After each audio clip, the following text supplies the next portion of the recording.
Hi, I'm Dr. Bertice Berry, and I want to tell you a story. We were in the airport waiting for our flight.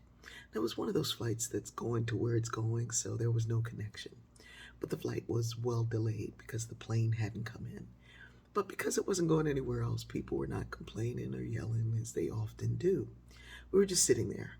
I was listening to a book on tape, and I don't wear ear pods, but I had my one earbud in, just listening from one ear so I could remain alert. My manager and Sister Janine was traveling with me, and I looked and I was turned kind of sideways, and she was in the seats behind me, and she was making a face, and she was looking at people like she was telling them, getting them told. And I looked up, and people were making fun of one person. They were videotaping them, they were laughing at them, they were having conversation about them. And so I looked over to see the person they were making fun of, and it was a dancer. And this dancer was at the window of the airport, away from everyone, back turned from everyone, living their best life. But you could see that they were practicing steps. They were going over and over these steps. And Janine said, "You missed it. When they first came up, they put these chains around their legs, and the legs were like Tina Turner legs, legs for days, and put chains around their legs and had this big Aztec boa feather thing." And so people were, um, you know, Brits would say, taking the mickey out on them. They were really, having a good time at the expense of another. But I looked and all I saw was, ooh, if I had those knees, because that choreography was Beyonce worthy. They were swerving and going down to the floor and coming back up with a pop, pop, pop. And it was explosive and amazing and beautiful.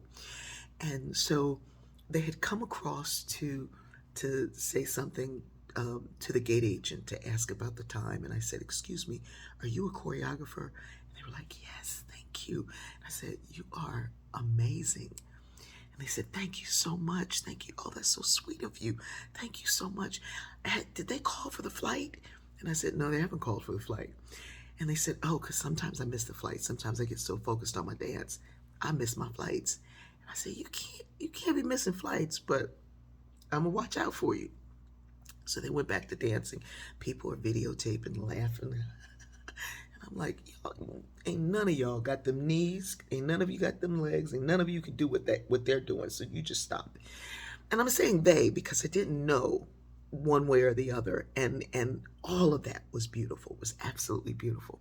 So we get on the plane. The plane finally comes. We board the plane. And everybody's coming by. Everybody's coming by. And I was like, oh no, I hope they didn't miss the plane. And finally, near the end, they come in. And I said, "You made it."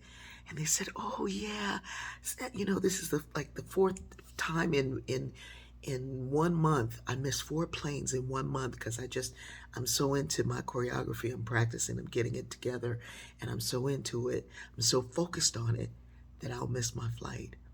And I said, "Listen, baby, you can't work that hard and be that good and then not make it to where you're going." And they said, "Well, we all have something we have to work on." And went on back to their seat. And I said, "Yeah, we do." And I thought about it. And I thought about the times that I've focused so intently on what it is that I'm doing and where I'm going. And I thought, have I ever missed getting there because I was so focused on getting there? I hope not. And I hope that when you see beauty or an angel disguised as a dancer whose gender you don't know, whose name you don't know, you don't take a moment to make fun. You take the time to see yourself in them. I love you.